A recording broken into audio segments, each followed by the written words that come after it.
TY, thanks for joining us today. Thank you. Can you tell us who you work for? I run my own consultancy firm. We have offices in Shanghai, Myanmar and Singapore. And the offices, my business is actually dealing with ship registry, sales and purchase, chartering, underwriter survey, training and education. It's actually what I used to do when I was with Class NK and later Lloyd's Register. Prior to that, I was also a lecturer with the Singapore Polytechnic. So what is the name of that company? The holding company is known as OSPL Private Limited. And what is your main job within that company? My main job is actually I employ a team of professionals, namely the naval architects, the marine engineers, the educators, the brokers to work for me, and these people have been following me for quite a while already. And we also have one PhD guy who helped us to do a certain designing, and that's how this is the Team Singapore. We call it Team Singapore, so-called, but it spreads from to Shanghai and Myanmar as well. So how did you get involved with MCI? Oh, it's a funny story actually. It started from a coffee shop. I met Duncan Finde on a Saturday morning, and it was a discussion that he wanted to enjoy a holiday in Cook Islands. And then one thing led to another. Then we started talking about Cook Islands, and he said that he was a DR in Singapore then, and he will be going, he'll be employed as a technical director. So there was a vacancy available in Singapore. So I said, why don't you just figure out I help you out in Singapore.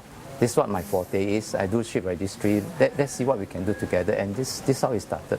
So what progress have you made since you linked up with MCI? Oh, we started, of course, very slowly. I remember the first vessel that we brought to MCI was just a 28-tonner. And my idea was to bring this vessel in because this vessel served the big ships outside in the anchorage and the OPL. And with carrying the flag of Cook Islands, we progressed from just a small bump boat to eventually we got our VLCCs in. That's how it started. So what do you normally tell owners and operators about the flag when you're spreading the good word about them? When we're spreading the good words, we always tell them that MCI registration is a simple but effective process. I mean, most owners are concerned with the time distance from, if we are operating out of Cook Islands, the concern has always been the time zone, the time differences, and whether the local DR can issue certificates, because otherwise for some other flags registry we have to wait for some time before the certificates come in. And we put them to rest in this matter because we tell them that we can do everything from here. We have then the courier system where we can adopt, and then it's an online system. It's a very effective system. And recently, of course, the MASI comes into play, and this MASI will definitely bring us to the next level of support. Do you think that in Singapore there is a natural target audience for MCI, and where in your region generally? In Singapore, there are already many registries fighting for that particular pie. Singapore is already a maritime center, and from there we have actually the audience already there.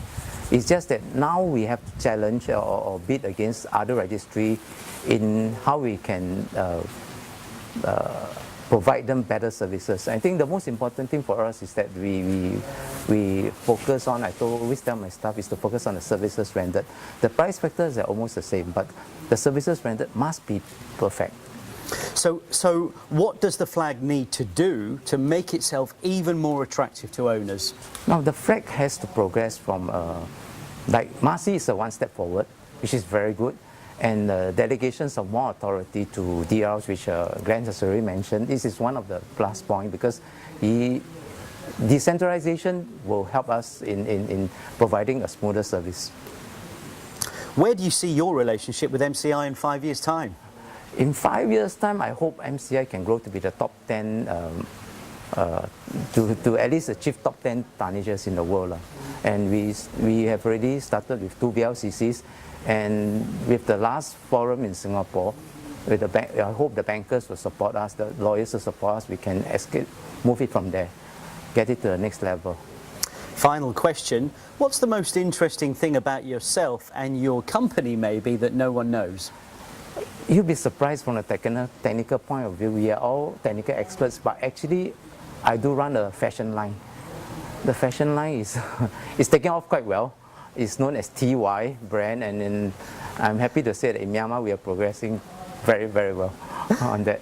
Thank you very much for joining us, Thank TY. you. Interesting. Thank you.